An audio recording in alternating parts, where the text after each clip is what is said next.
இங்க தட்டி விட்டாலும் பண்ணுவாங்க. அதாவது எந்த இடத்துல வாய்வு இருக்குன்னே தெரியும். ஐயா சொன்ன மாதிரி தச வாய்வுகள் இருக்கு. அப்போ எந்த இடத்துல வாய்வு இருந்தாலும் அந்த 9 வகையான வாயுவுக்கும் பார்த்தீங்கன்னா மிக மிக அற்புதமான வாய்வு இந்த வெட்ட வாய் சேர்ந்துடும்.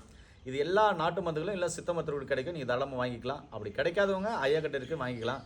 ஒருவேளை இப்படியெல்லாம் இருக்குது அப்படின்றவங்க அந்த காலத்தில் என்ன பண்ணுவாங்கன்னா எல்லா உணவுலையும் பார்த்தீங்கன்னாக்கா சாம்பார், கூட்டு, பொரியல், ரசம் எதுனாலும் சரி பெருங்காயத்தை கட்டி பெருங்காயத்தை வாங்கி இடித்து பெருங்காயத்தை போடுவாங்க. அதனால் அந்த காலத்தில் யாருக்கும் வாயு பிரச்சனை இல்லை. நம்ம இந்த காலத்தில் பெருங்காயம்னா என்னன்னு கேட்குறோம். பெருங்காயம்னா பெருங்காய தூள் போடுறோம். அது பெருங்காய தூளான பெருங்காயமான முதல்ல யோசிங்க. ஆமாம், அதனால் உங்களுக்கு தேவைன்னா நாட்டு மருந்துகளில் போயிட்டு கட்டி பெருங்காயின்னு வாங்கி அதை இடித்து ஒரு பிஞ்சளவு போடையினா கூட அந்த குழம்பு அவ்வளோ மனமாக இருக்கும் இல்லைங்களா? அவ்வளோ சாப்பிட்றதுக்கு நல்லாயிருக்கும். அதை சாப்பிட்ட உடனே வாய்வெல்லாம் அப்படியே பறந்து போகும். அப்படிப்பட்ட இயற்கையான உணவுகளை சாப்பிட்டு இயற்கையோடு ஆனந்தமாக வாழுங்க.